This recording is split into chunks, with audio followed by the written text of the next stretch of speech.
So, of course, most of your airports have underground facilities under them. So, like in, was it, when I was in, What type of underground facilities? ET labs or what? Access to dumps or what? it it varies depending on what that airport in that area is. So, like I was in Myanmar, they had an earthquake when I was there about 6 years ago when I was there. I was taking out the facility underneath the airport. I was climbing up the volcano, and the tour guide I had got all freaked out. I go, no, don't worry about it. It's just going to wave past us. It's not going to be any bigger than what that you can see coming.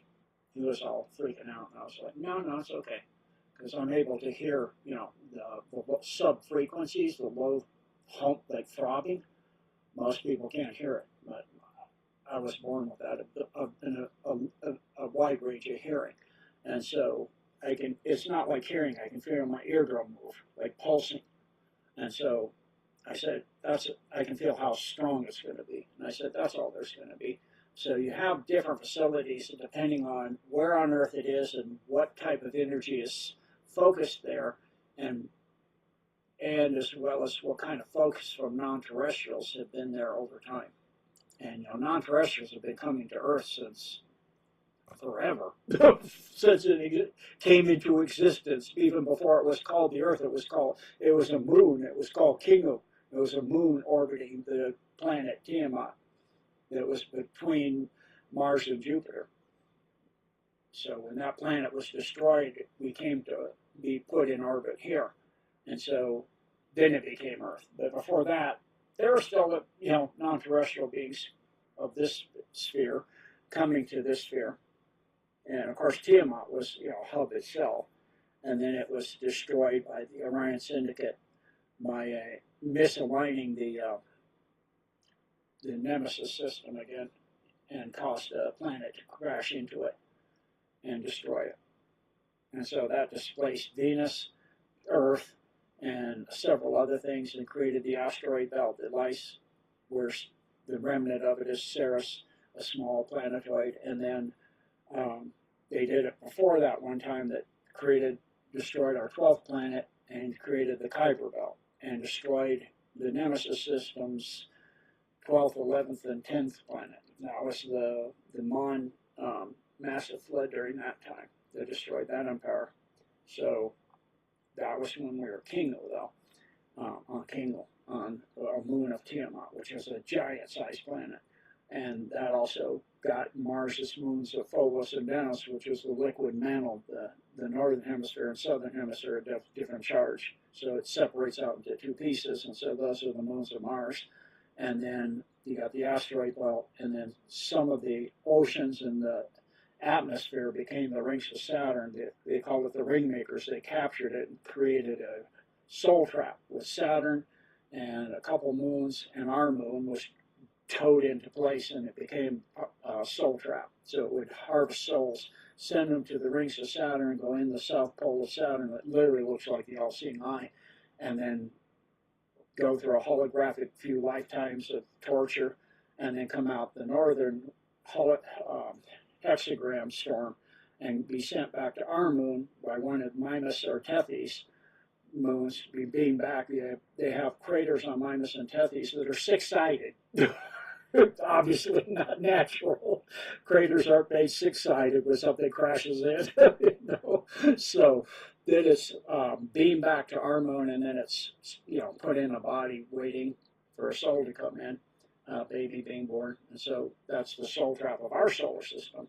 And so that's now shut down by shutting down what's called the moon room, or in the center of the moon, the device that keeps it in gravitational lock, so it only sees one side of it. It's now gotten old, so it has a wobble of an 18-year cycle where you see 54% of the surface of the moon over an 18-year period. But they shut down the part that captures the souls in our solar system. There's still the Milky Way system soul trap that keeps you in the Milky Way, but that's a lot of planets. So there's a lot, and there's some good planets in the Milky Way that aren't fallen, even though the Milky Way itself is a fallen galaxy. But so there's it depends on if within the Milky Way which negative or positive groups are focused on which areas, what those airports will be designed to do at the facilities that are under them. And again, it's most of them. Sometimes even just local, little tiny things for, little tiny aircraft, something like a Piper Cub or something, just 1 engine or 2 engine little planes come in, and you might have something small in there. Are Saturn's rings not disappearing? We're getting a lot less dense. Is what disappearing? I gather Saturn's rings are fading. Some of them are going away because they've dispersed the energy that's holding them together. And there were ships in the rings that maintain the rings. They saw it when Voyager went by. There are ships that maintain the rings. That's why they call it the ring makers, because they're making the rings. So several of the rings are gone. And more of them are going to be going away because they're no longer being used, because the soul trap's shut down. And so because of that, they're dispersing it. But there's some of it that is natural from the destruction of Tiamat. Just like Uranus, now they found that a lot of the planets have rings. Uranus has rings, even though Uranus's orientation as it orbits the sun is tilted, its axis is tilted 97 degrees. In other words, one of its poles is almost directly facing the sun, and it's rolling around the sun. So it's normally shown like up, like it looks like it's upright. It's not. It's literally facing the sun. One side's always dark, one side's always light. One pole's in the sun, one pole's in the dark. But it does have rings as well. And so a lot of what they're showing you about the planets is skewed. So if you get a picture of Ceres and just adjust the saturation, so you back down the saturation, you'll see that there are green on Ceres and blue, which means there's life and water. Same thing goes with Pluto. If you bring up the intensity of, make it so it's not so dark, and bring in the focus, you'll see a slight atmosphere. Same thing with Neptune. If you look at pictures of Neptune over its entire cycle around the sun, you'll see a belt of green that goes from the equator down towards the poles and back up again. Well, what's green? Life. So Neptune is actually a massive, massive ocean world, and it has life. Big, huge whales. I mean, whales 3 miles. I know this sounds insane to people. Gene's making this stuff up. No, they don't understand what makes the temperature on the planet the temperature on the planet. It's the atmosphere, how much atmosphere you have, and the distance you are from the most recent asteroid belt, because that's the distance you are from the sun, because that asteroid belt bends the light back together again. It focuses the light in, like a magnifying glass. If you have the right, concave or convex, depends on which, it'll either focus it or unfocus it. You can focus it back in, so it'll make it more intense light from the asteroid belt between Mars and Jupiter than it is. You would expect it to be. You'd have more heat. And then, of course, the size of the planet delineates how much atmosphere, which delineates how much heat you'll trap within your atmosphere. And then what type of atmosphere, of course. And so all of those things combine. So if you look at what they're telling you about the planets and life and what's on the planets, not at all what you think. Then also, when did people first leave the Earth and start colonizing our solar system? Recently, in the last 1,000 years.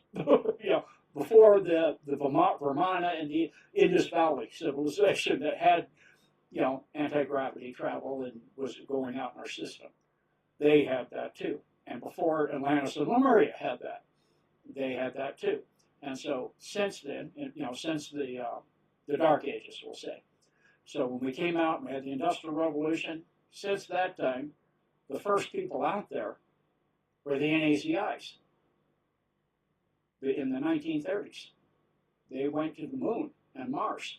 Well, when they had the secret part of the Antarctic Treaty between the Cabal and the Fourth Reich that had Base 211, the agreement was that they would not do certain things, and the NACIs would get a CEO of every major corporation on Earth. There'd be an NACI, a Fourth Reich, and depending on the size of the corporation, it might also be other personnel in the upper part of that company if it's a big company. They'd also get a major secret intel agency in every major country, like your MI6, RCIA. That's nothing other than the SS. That's all that is. The NACI SS. That's the elite. So of the NACIs, that was the agreement. So because the Cabal had nowhere near the level of technology at the end of World War II that the NACIs did, because when they built 211, by that time they had the particle weapons and the Hannibus 2s, 3s, and 4s. So they were able to wipe out Operation High Jump. They were able to decimate Admiral Byrd, and he went back and said, the next war will be fought with craft that can go from pole to pole in minutes, because that's what they met up with in Operation High Jump. That's what that was for, is to take out. And they tried nukes on it too. And they said later that the nukes were far away. They were much, but they weren't over Antarctica. They were some far away, hundreds of miles away. No, they hit the base, didn't touch it, because again, if you create a warp field, you're phased out of the space-time that the nuke's in, and so it doesn't affect you. And so their base was untouched. And so the Cabal did a treaty with them, and part of that treaty was that. And so part of Voyager was to be going out into our solar system and see how much development they had gotten in our system. And they were freaked, because most of the moons of all the planets had bases and facilities, and asteroids were completely hollowed out and harvested for their minerals and materials, and they had presence everywhere on every planet, all of them. I mean, Neptune and Pluto, and not just very small on Neptune, because the species there don't allow much, but they had a massive presence, a massive footprint. So that's when they learned about the mind wipe technology in 1987. They also learned about the mind wipe technology and were able to start developing their own projects. And then the Alliance got a hold of that, and they were able to take over that program completely out of the deep state. And they took it over and created Solar Warden, which is Radiant Guardian and Radiant Glory. So they protect our solar systems. And now the NACIs and this whole solar system is quarantined by the Alliance, so that the negatives can't get in anymore. And so that war's already won.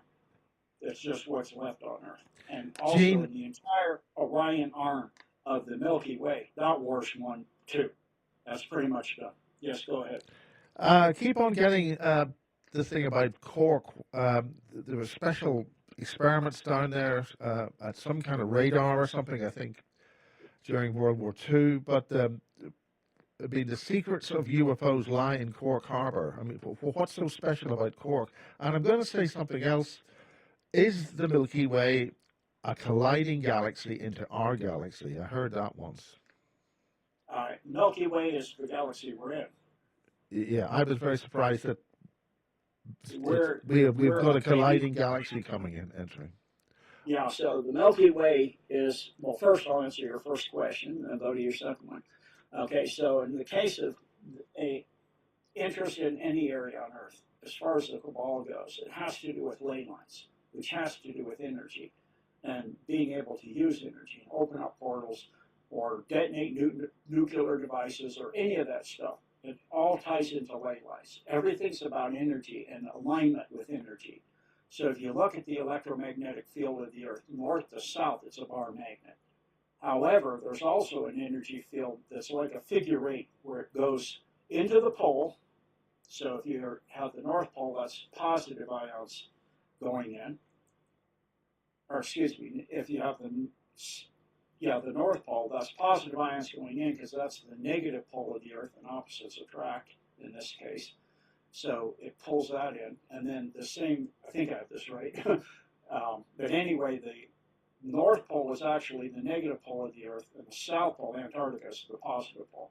And there's an energy field of ions that go out of the equator and go up to the pole, and then go to the center of the Earth and come out of the equator with the opposite polarities flipped in the center of the Earth, in the central sun of the Earth, and it goes to the other pole. So you have a figure eight, kind of double figure eight racetrack that an ion will take running around that loop. And so it'll go in one pole, go up, it'll go in, and so you have static ley lines of energy that run pole to pole. But you have a moving ley line of energy, a positive and negative, that's separated at the equator. And one moves to one pole that attracts it, and the other set of ions move to the other pole. That's what creates what they call St. Elmo's fire. So if you're on ships, you lower your mast and antenna and stuff. And those sailing ships would lower their mast because they would get fireballs forming around them and light the sheets on fire. And so they still would get fireballs on even the wooden mast. And so they have grounding devices that they would hook to the mast and put in the ocean, so it would discharge that electrical charge, because you get electric arcs that could kill you. And so that happens at the equator, and that creates ball lightning. And so is that sort of St. Elmo's fire? Is that what they call it? Yes, that's what it's called. It's ball lightning, or plasma. And so as that energy moves up the static lines that are from north to south, it creates a crosshair effect. That crosshair is the only place you can have a nuclear blast. You can have a nuclear yield off of a static ley line north to south, like in Chernobyl or in 3 Mile Island. They build the nuclear facilities purposely off ley lines, so if they go hypercritical, supercritical, you don't have a blast. You just have a nuclear waste, a huge mess. It goes hypercritical and it melts down, and it gets super, super hot, but it just starts melting its way down through the Earth. You know, it doesn't explode because it can't. It has to be on that moving line along the static line within 1 second degree of arc. And then it has to, as that hairline crosses that 1 second degree circle, you have to be within 1 second of time when it hits that mark. You can't be more than 1 second off, or it's past the energy alignment's not there. So that's why they have timing for portals, timing for jump gates, timing, it's all about timing and location. And so your effects of where you're going to do something and what you're going to do there, like your airports, your portals, your interdimensional effects, why CERN's built where it is, why things are in Killarney and not in Kilpatrick, why something's here, why isn't it there, because it's all about the energy alignment. And then also that goes into timing, because you have to do those crosshairs too. So it's timing and location. So that's your first question. And then what was your second question? Now I lost it. I'm sorry. I've been thinking about when you're talking about things moving, but the poles are moving, north and south poles are moving. They rotate. They don't move, they rotate. And first of all, the pole is located. I'm talking about magnetic poles. Yeah. Oh, the magnetic pole is moving because the Earth is rotating, wobbling at 1 degree every 72 years. And it's created by the inner sun. And because the entire Earth is wobbling, that's wobbling. And so it's actually being projected out into space from the inner sun, where an electrodynamo is like a motor, and it's spinning. And so you've got an inner core, which is the central sun, cold fusion, and then you have a massive iron nickel, the mantle, that's between the two plates. So it's literally like a semiconductor. It's like a semiconductor motor. And so it's spinning. And so that creates a field. So when Admiral Byrd flew over the North Pole, his first is, and the same thing if you read Smoky God, and those other trips that people have gone inside the Earth, first their compass starts pointing up in the sky. Then as Admiral Byrd was flying, it started pointing down. And it was spinning all over the place, but it was pointing down because the pole is going into the hole that goes into the inner Earth where the sun is inside there. And so that is, moving because the Earth is spinning on its axis, but it's also wobbling in that spin, and it's changing 1 degree of orientation every 72 years. And so every 25,920 years, it makes a complete cycle. And that's because the Nemesis system passes through our system at exactly that cycle. And as it passes through, first it comes in behind the Earth, but as it comes out after a 3.5-year journey, it goes behind the sun, and then it and its outer 3 planets of Hellion, Argota, and Nibiru. It's the Nemesis stars around Orf. And the star pass between the Earth and the sun. And so that actually has already passed just between just about 4 or 5 years ago. It's passed through our system. The one that they call Nibiru, that's on a 3,600-year cycle, is not Nibiru. That's our planet X, which is not planet X because we don't have 12 planets anymore. We have 10. It was the 12th planet, but 2 planets in between got, and one of them got broken in half. It's, Pluto and Chidron. And so now it's a planet that's displaced in orbit badly and way off the ecliptic. So it comes in at a 34-degree angle above the ecliptic, passes down below the ecliptic between us and the Earth every 3,600 years. That is not Nibiru. Nibiru is part of the Nemesis star system, and its outer 3 planets are outside its ecliptic. So it and its sun pass through our system every 25,920 years. Because as it passes through, its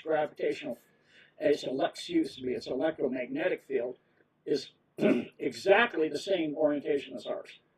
Well, lights repel. Opposites attract electromagnetically. So it pushes our planet on its axis. So it causes it to wobble on the same cycle it orbits. Gene, I'm going to say something. Mm-hmm. Atlas 3I. All these objects, Nibiru or Namobo or what it was called, are we entering a debris field every 12,500 years? As Graham Hancock's talked about this sort of thing. That's totally different. Yes. Is something totally different than Nemesis, Nibiru, absolutely. But are we entering this field of debris from something else? And is that no, we've already passed through that about 6 years ago. There's the Taurus field. We passed through that 6 years ago. Well, I'm going to ask because we're on December the 9th, and this Atlas 3I, this Harvard professor is saying is alien and all this. Are we going to be invaded on the 19th of December? Well, it depends on your point of view. Yeah, well, that's what I'm teasing. I'm just saying, because we're either going to be right or wrong on this. If you're the cabal, you're being invaded. Yeah. I always believe what a Harvard professor says. You're being rescued. You're being helped. It depends on your point of view, right? It's like, what is it? The head of Syria now, who used to be a terrorist, is being Anna Janapura, I think it was the journalist was interviewing him and said that you're a terrorist before, and now you're, president. Well, it depends on your definition of what a terrorist and what terrorism is. Well, that's true. I mean, if you were in that sect he was in, you're a freedom fighter for your group. But from almost anybody else on Earth, you're a terrorist. So, if you're a Satanist, yeah, it's an invasion. But if you're a God-loving person and loving and compassionate, you're being helped. And it's going to offer upgrade and a lot of other things. They're freaked out because it deaccelerated, then it reaccelerated, then they scanned it with penetrating radar systems and other technologies, and it started reorganizing itself inside. And it started changing dimensionally inside and getting bigger inside than it was on the outside, and they're freaking out. They're like, oh no, this is extremely advanced technology. We're in trouble. I don't know if we can deal with this. And what the heck? What is it? Oh my gosh! And so they're freaked out and upset. It's all part of the Great Awakening. it's all part of the delivery of humanity from their arms and their hands and their clutches and their rule. Now, what do you mean by the Great Awakening? A lot of energy, a lot of solar flares happening, people feeling weird at this time. Yep, it's why they call the Hopi, and there's quite a few groups. The Navajo, I think, also have the blue kachina, and so it's a blue sky event. And so they've seen like the borealis in New Mexico and Arizona in the U.S. in the summer. Yeah, a lot of people in the lower latitudes seeing green skies. Something's Yeah, going on. yeah. So that's the Golden Dome going up, and that's in reaction to all of, well, not reaction, response to all of this. It's all part of it. That's why the cabal is losing because they had no idea all this was in place beforehand. Other than the Golden Dome, they knew the Golden Dome was there. They didn't know what it was, and they couldn't use it. Same as the technology in Romania, with that system in there, with that Radar Cinema writes about in the Transylvania series. That's tied to the Golden Dome. I've seen images. I've seen images of huge, narrow type pyramids and lots of sort of like frozen in time people, as if they were watching something, and then they all just got crystallized in Romania. I think it's Romania, in these underground tunnel places. Is that what you're referring to? They're just in a different time sphere. If you're moving like, I mean, look at a starfish. The starfish, they're zooming along. Another starfish sees another starfish. Yeah, hey, how you doing? Hey, Mike, how you doing? Doing good. Just moving over there. Yeah, you're bucking.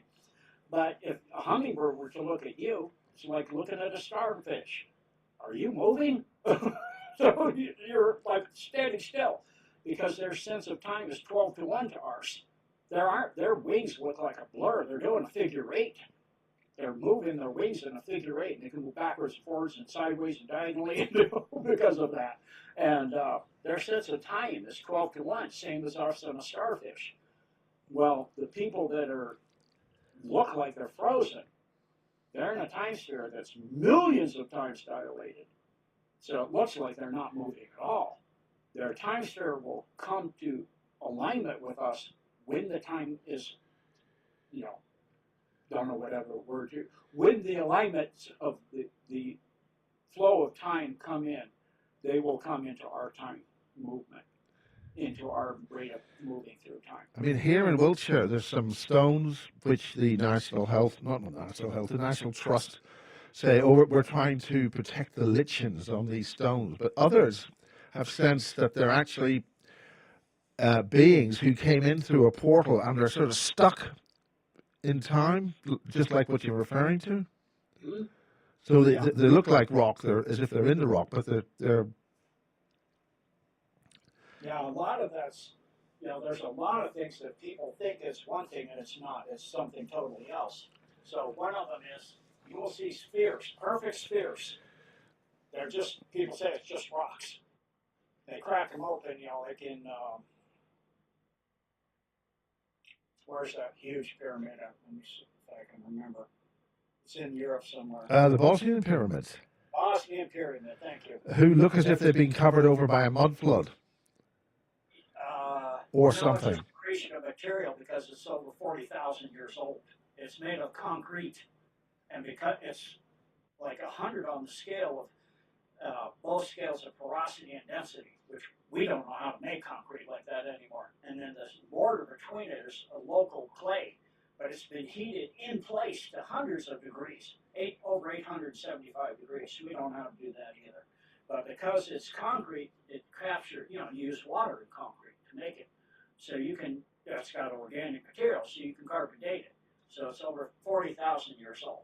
And then if you go away from the pyramids for about, say, a 5-hour drive, you find these spheres in this river valley, big spheres. You can find them all over the world. And, people, again, they're going to say, geez, out of his mind, but those are dragon eggs. And they're just rocks right now. But when the time comes, because they're crystalline frozen in time, and they appear as rock to us. But when the time phase shift comes, they will go back into what they are, and they'll be dragons again on Earth. And dragons aren't like what they say. They're very intelligent, more like in Dragon Rider, the series Dragon Rider, where, I've just come back from Prague. They do have all that stuff there. It's wonderful. Yeah, exactly.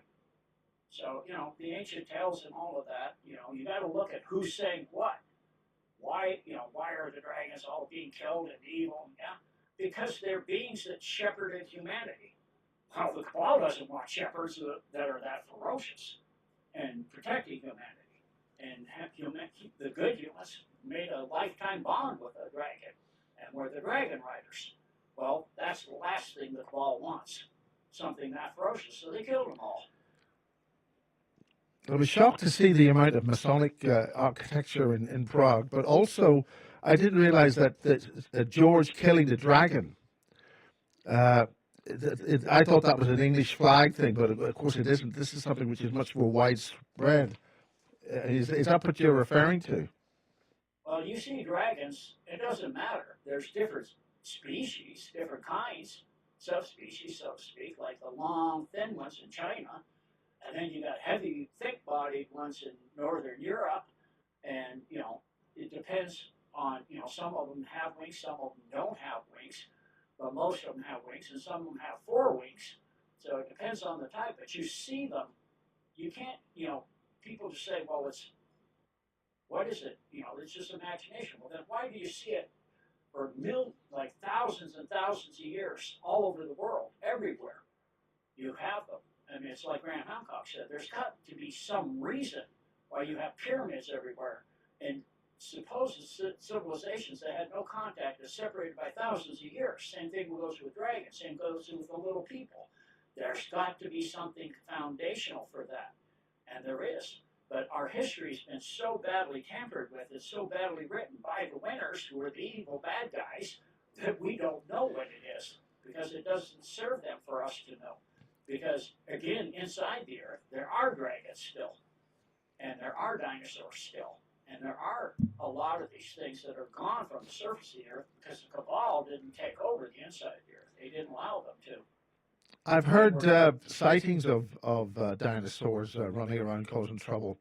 But I'm going to say another thing. Tartaria. I got a book which was based on it wasn't the Royal Air Force. We were talking about 1905.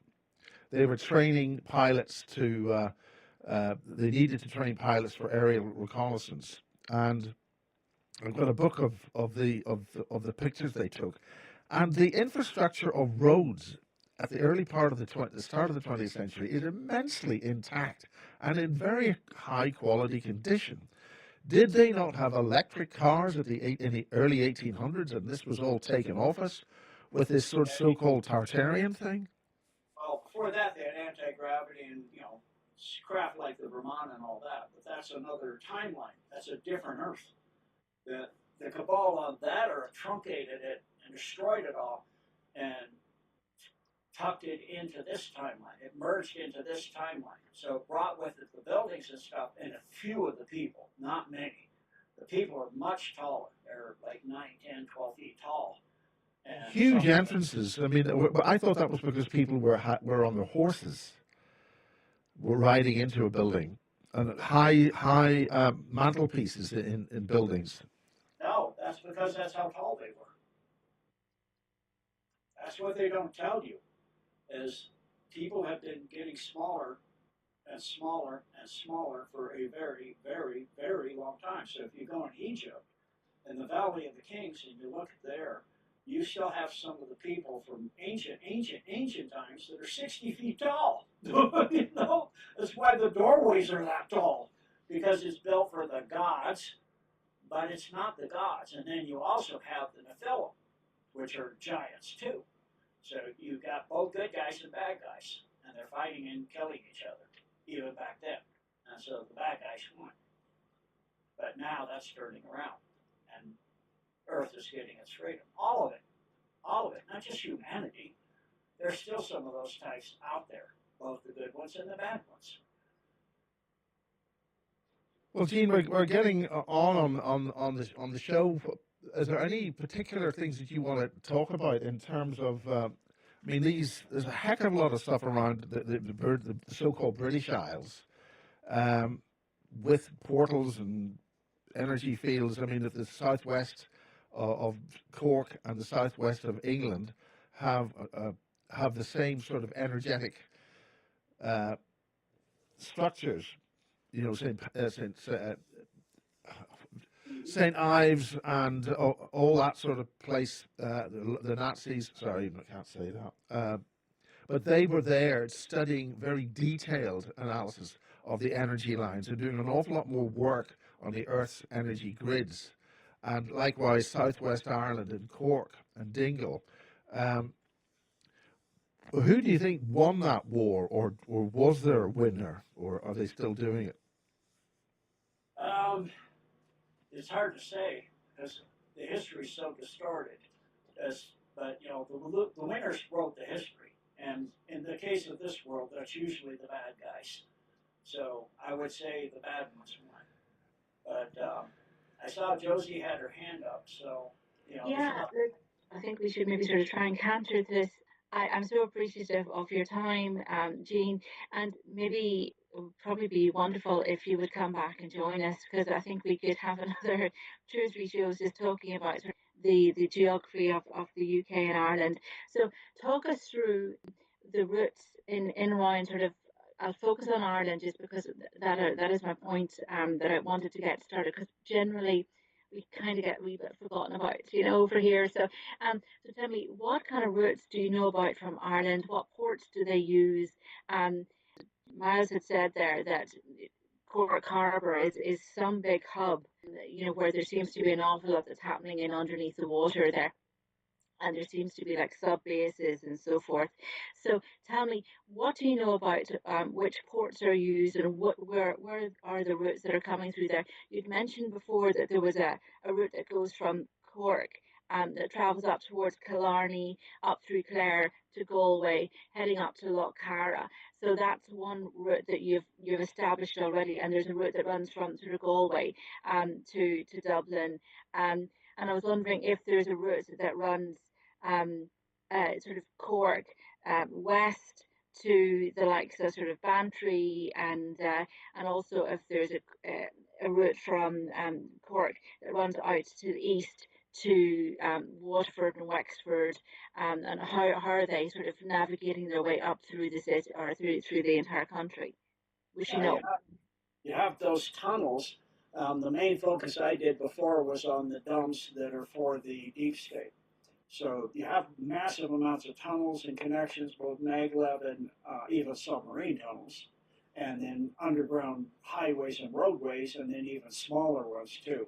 So, like I said, it goes back to the Romans, which goes back to the Atlanteans, which goes back, I mean, it just goes and goes and goes. But the main dumps that the deep state had in Ireland are first in Mayo County, which was in an entrance from the theater to the Alley River on the foothills of the Pottery Mountains, about 12 miles east of Westport while heading to Lake Cara.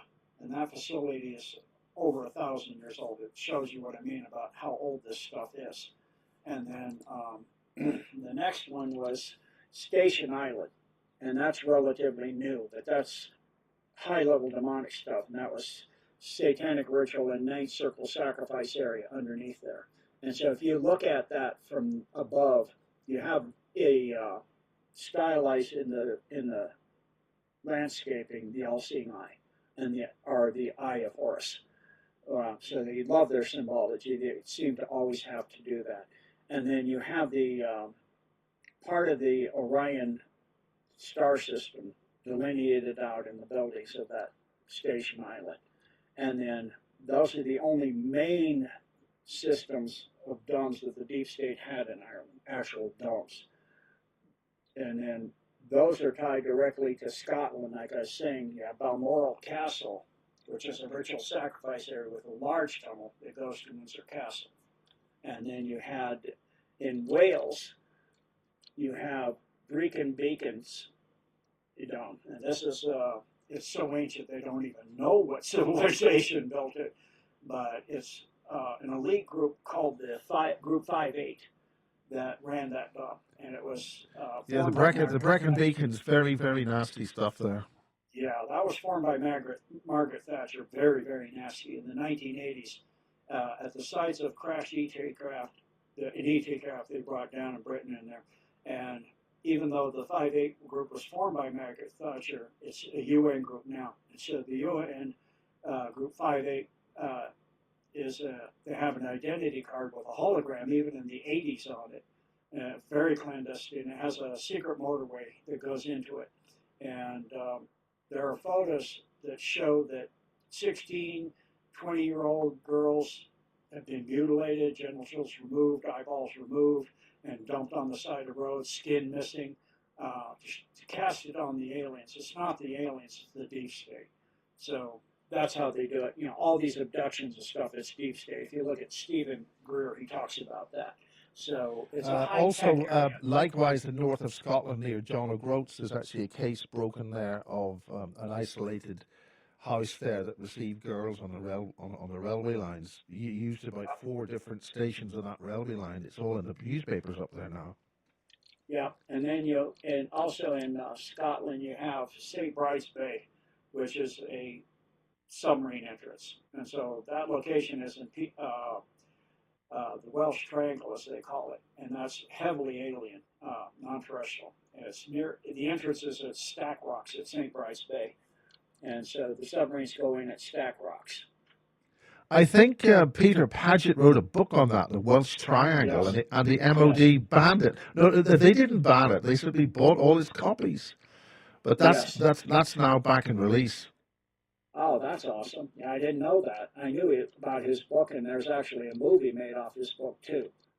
So, I mean, that's the ones outside of England that are used by the deep state.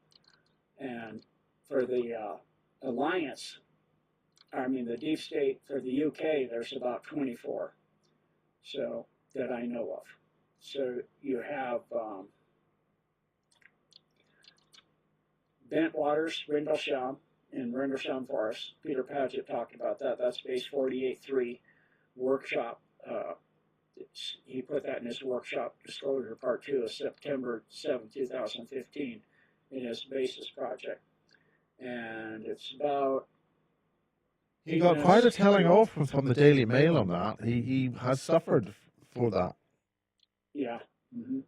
And it's a combination of ETs, drones. They have 3 back engineered craft there. They use their technology. The ET came in and actually into the base, froze everybody, and took out all the plutonium fuses because they're going to create a nuclear war, World War III. And then they converted all the plutonium to iron, and it dripped down and ran out into the forest. And so it was cleaned up, and they cut down some of the trees in the area just to hide it all, because they didn't want that area to know. And so that was there was radiation there. Nick Pope made a reference that there were significant amounts of radiation there, but in typical fashion, in a sentence or two later, he said there were insignificant amounts of radiation there. Yeah, because the ETs altered it. So it was the British largest nuclear arsenal deterrent in that one, and it's gone now.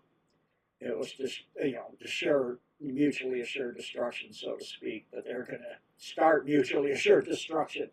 And then there's a set of dumps that are interconnected. RFA Bentwaters, Woodridge, Waterbeach, Lakenheath, Skullthorpe, and Neathead. So, what about the Lake District, northwest England, into Carlingford Lough in Ireland? Carlingford Lough is between the border. Well, they're all, like I said, in the UK, everything's interconnected. Everything's connected. And so, Waterbeach they had chimeras that are venom fighters. And then, of course, we know about Rendlesham. We just went through that. And then the Bentwaters looks abandoned, but it's not. And that's because there's a Zeta Reticuli gray space underneath it. And it's being used, was being used for mark altered child sacrifice, achrome harvesting, and harvesting of organs before the Alliance took it over. And so that's now no longer the case, of course. Then there's Berkshire Newberry, which is in Berkshire RF near Greenham Common, and that's for anti-gravity back engineered craft and storage. It's headquarters for Project Mannequin. It's an MI6 mind control program and genetic manipulation, A1 hybrid programs, and advanced nuclear research, which is converting nuclear energy directly into electromagnetic energy. Just on a side note there, both Greenham Common and Bentwaters are available to make science fiction movies like Star Wars. If you want. Oh, yes. Yes, that's because that's already there. So they can actually just film what's already there. And then you have, of course, we talked about Peasmore in Berkshire, under the town of Peasmore, and that's the AL499 base. And it's a massive base. This is the biggest one in the UK. It is that entire area is underneath there. And so besides housing nuclear weapons and missiles, it was used for cloning, Mark Ultra, conditioning, mind control to create super soldiers, in genetic enhancement along with cyborg increased replacement. And it was also tied to the NSA and housed gray facilities and did many genetic crossbreeding, bipedal wolf type, for example, from mixing with Canis Empire beings from Sirius that feed off fear and hatred, and human, along with chimeras with humans that do that. And so that was that one. That's the largest one in the entire UK. And then you have Berkshire in RAF Welford, and the next one. That's right beside it. It's Air Force Base. There's a road off I think the M4 that goes nowhere. It just happens to be a full road junction, but there's nothing happening here. But it's not available to the public. Yeah, it's like, there's a place where I grew up here, and there's a four-way highway out to this little dinky thing. I'm like, what do you need a four-way highway out in the middle of nowhere for? It's kind of obvious. I was like, oh my word, talk about ridiculous sometimes, obvious. Then the next one is Berkshire RAF Welford. Like I said, then there's Buckingham Palace itself. And it has large facilities. Refurb. Uh-huh. That happened a couple of years ago during the so-called emergency. And I asked some of the workers there, and we had a bit of a conversation and nodding of heads with everybody, not saying anything, but saying a lot. Yeah. And of course, Buckingham has large tunnels that go to Whitehall and the Parliament. And then that's also, we talked about Zenner, and that connects to Montauk through the Mendenhall stones. It creates portals to do that. And that's where we talked about Alice Crowley, and he had a quantum grid line going to Montauk that they would use to connect. Just for anybody who wants to know, there are tours of that region by Bob Osborne. If he will take you up there, and also the NZIS lair. There's another house within sight of what Alistair Crowley. We can see the thing, and all those buildings are within fairly easy walking. Of course, they've got normal people living in there, except for the one with Alistair Crowley. The farmers won't allow access to that. Yeah. In fact, there's a truck there that drove there and has never been able to drive away, so it's sitting there rotting. Oh my goodness! And then, of course, you have in Cornwall, St. Ives. We talked about that, and it has the largest sea gate in the UK. It's for the world subsystem. It goes into the world subsystem. So it's on the shore of that seaside town of St. Ives, and they abduct people there regularly and implant them and then return them. They don't know anything about it. And that's according to James Caswell. who's, I said before, He's just MI6 published a NSA. new book called Escape from Tartarian. Hmm. And it actually connects with domes directly in the lakes in Peru and lakes in Malaysia and under Penang Island. And he was taken from that dome in St. Ives straight to Penang Island.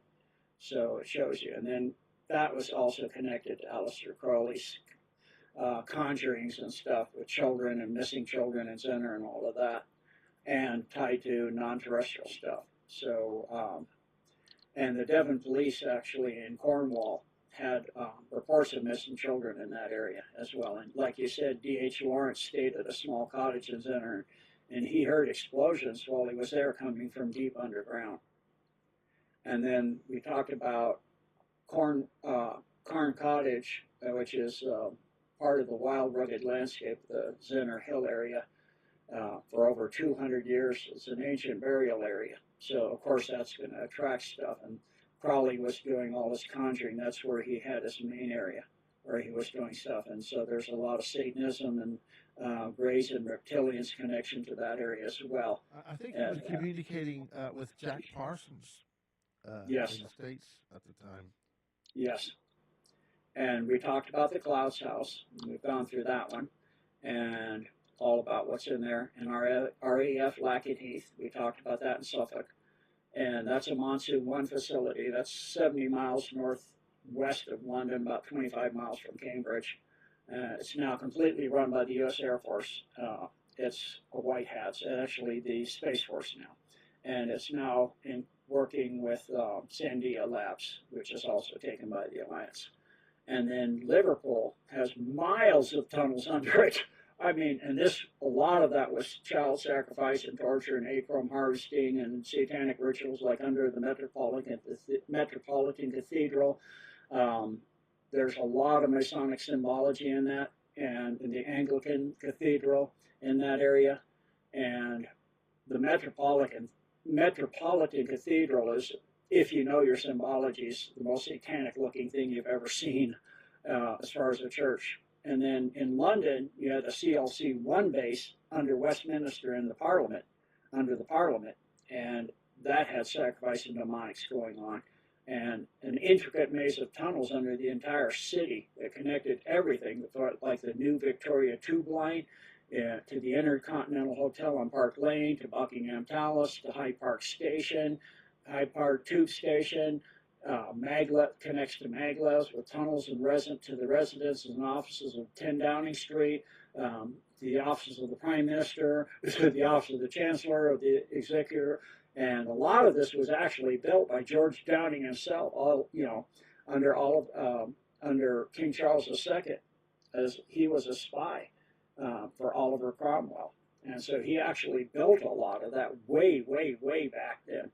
And so that's all actually, a lot of that's backed up by James Casbolt as well.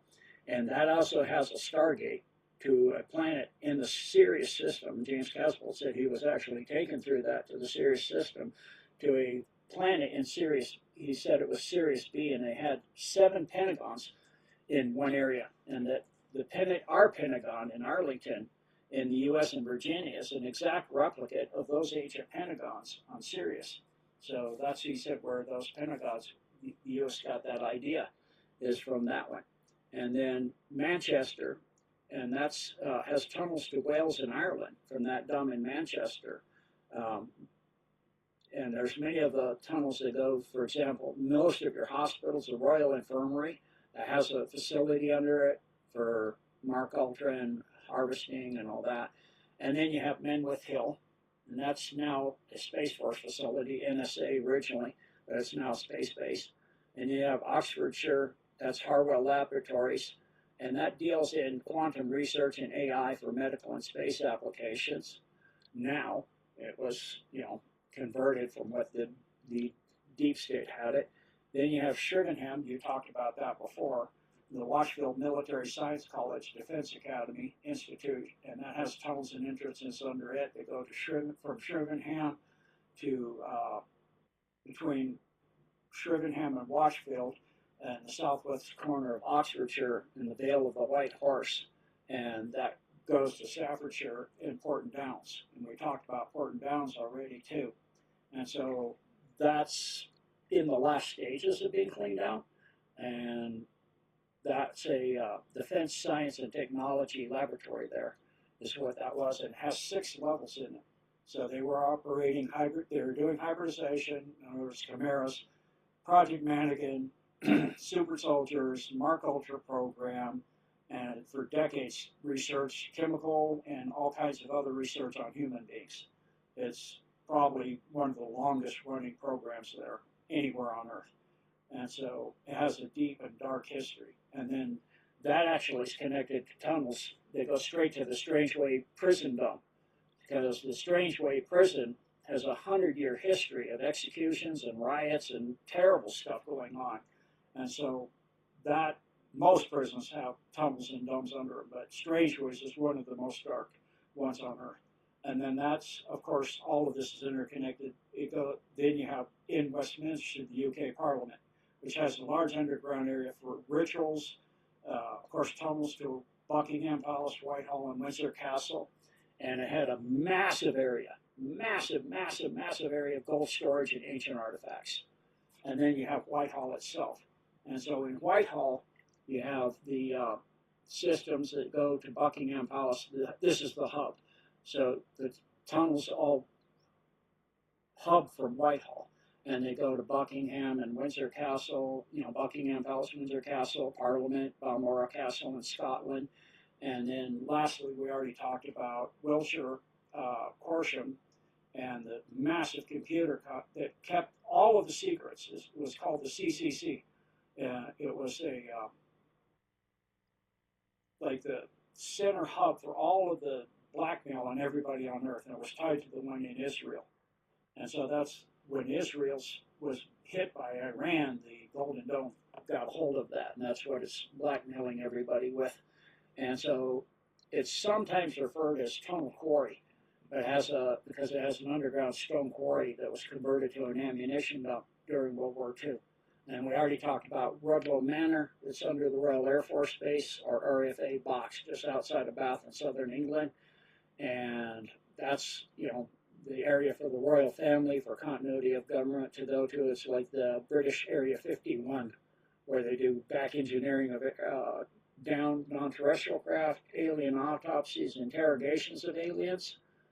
And for those that think aliens are bad, if they travel billions of years and we keep killing them and interrogating them and bringing down their craft and they haven't done anything, they haven't hurt us, they've actually saved our hides several times from nuking ourselves, they're not bad. And they're very patient and very compassionate. So back to Rudloe, it's now purposely kept looking like it's a derelict, and some of the property was sold off for £1.5 million to maintain the image, some of the tunnels and other stuff, but it's still active. And that, as I said, was used as the hub for the organization for the World War II.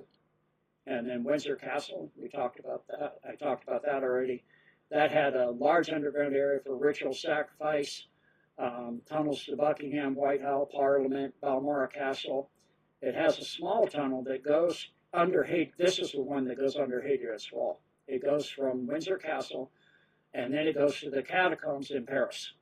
So the tunnels go under the channel, under Hadrian's Wall, and then to the catacombs under Paris. And then lastly, for the UK is York, RFA Flyingdales. And that's part of the Royal Air Force early warning system, but had a small dome underground for rituals and tunnels to all the aforementioned areas, including the tunnel that goes under Hadrian's Wall. So that's it for the UK in entirety. Just on that, thank you very much, Jean. That's very, very comprehensive. There was an area that Miles and I were half mentioning there. It's called the Devil's Thumb up at Londonderry. It's the Clintons call it their home from home, if you know what I mean. So of course they do. Oh, needless to say, was it whenever Hillary last visited, she went to visit a school, and lo and behold, there was like a dozen sheep um, were skinned and then killed, skinned first and then killed in the fields adjacent to the school the night before she arrived. You know, I mean, it's just like you know, I just. Where do you take the likes of that? But do you know anything about that particular area? There's sort of UFO sightings there, sort of things that are sort of going underwater. But there's a number of different associations in that particular area. There's a DUM, and there's a old U.S. Army base, and there's a military. Was it a UK military base there in McGilligan, and also an old prison there. So there's lots happening there. Do you have any information on that particular area? That one I don't have anything on. No.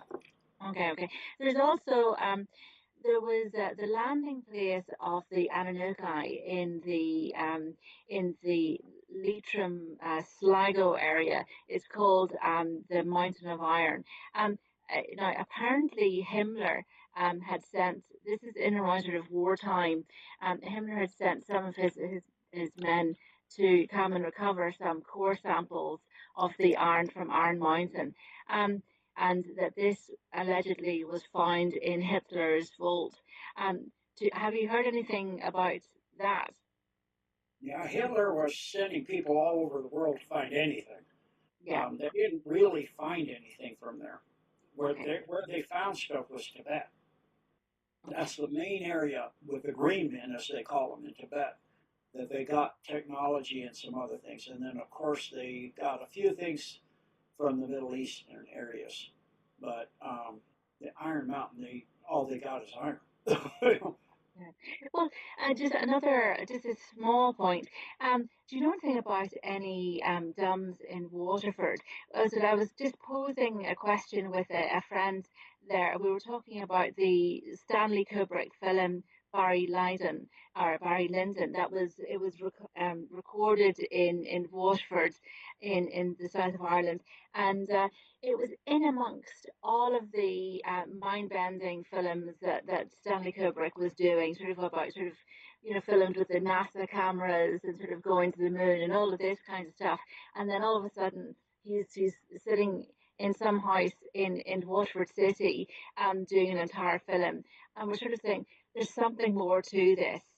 Because just like why would you do this sort of very sedate kind of film in amongst all of these mind-bending, expose, sort of big revealed films that he has sort of very deeply coded, and yet there's this very sort of sedate film in the mix. Um, do you know anything about Washford or anything about that Barry Lyndon film? Is there any particular reason why he was recording in Washford?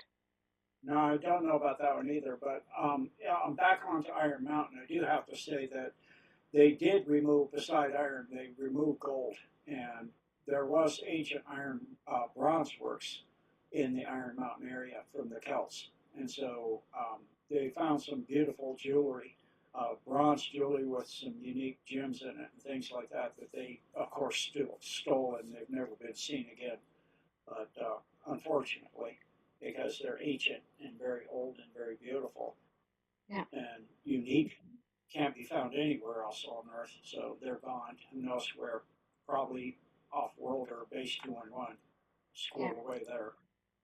A lot of those bronze works were associated with the little people because they were doing the underground mining sort of with these little tiny tunnels. In fact, that place that you mentioned there, Ross Castle, has all of these little miniature tunnels where it's associated with the ferry, but also the little people down there. And there's also a portal. They would be mining associated with the beakers, the beaker people.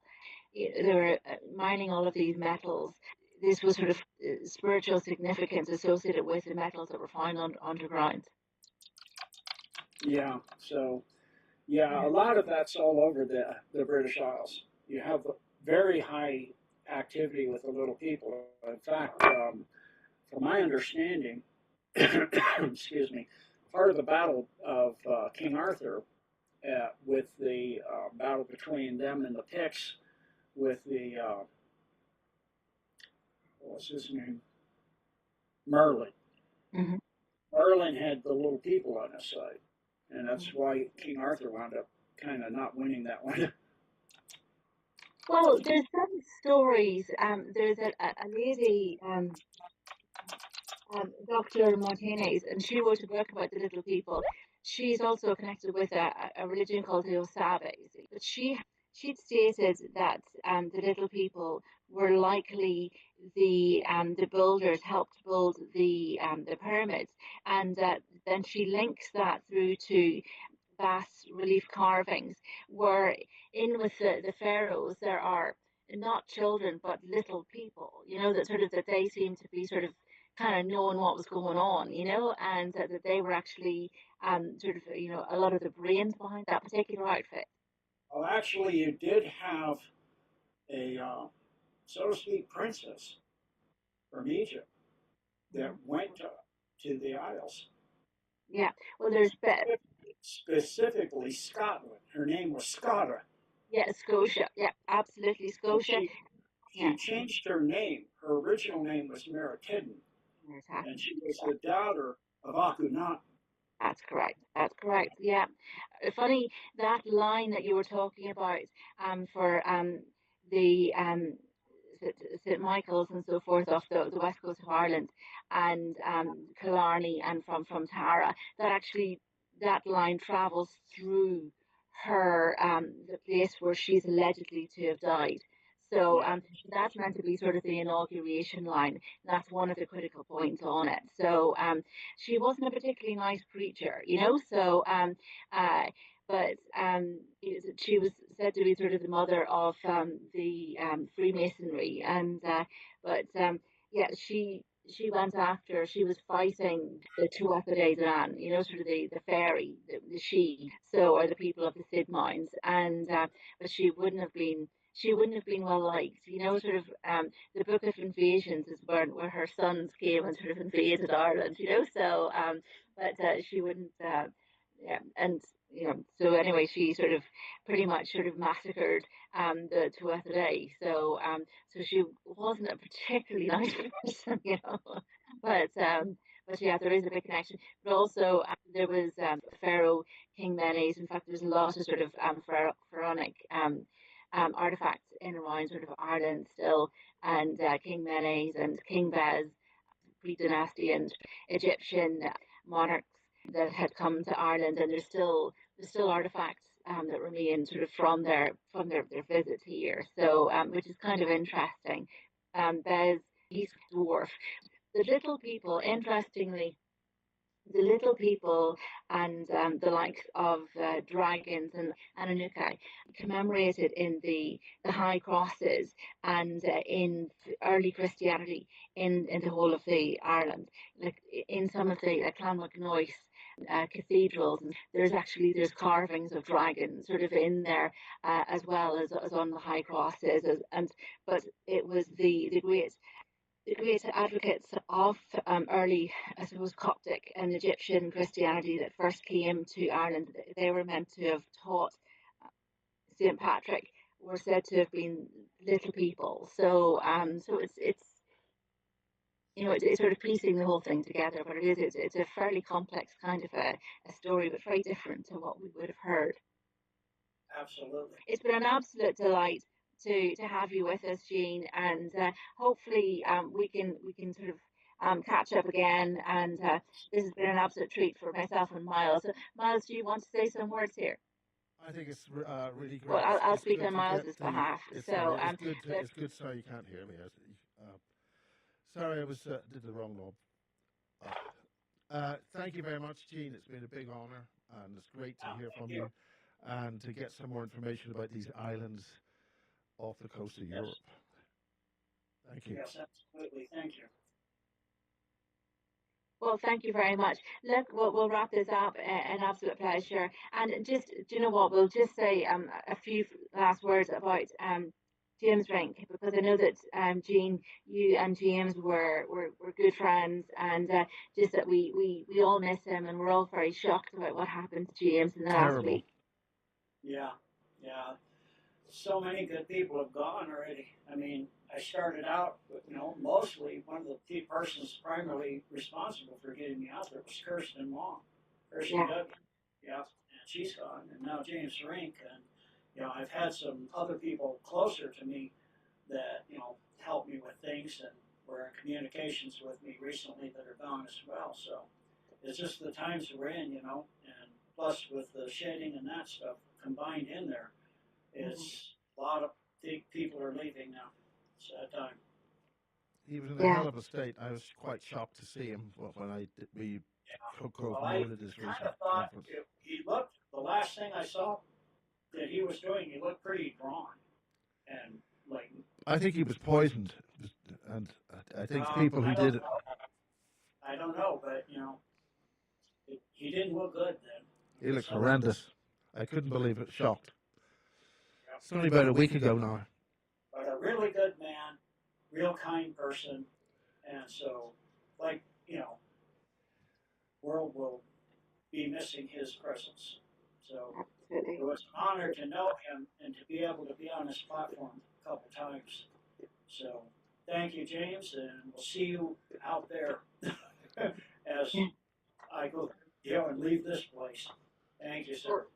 Yeah. I'd say he's helping us from the other side now, as is Kirsten. So but no, thank you very much, Jean. I really appreciate it. It's been an absolute pleasure, and there's nobody else that could provide this kind of information. And like what Miles said about that, he'd heard one of your tip-offs many years ago, and he'd gone out to check it out, and he was able to validate everything.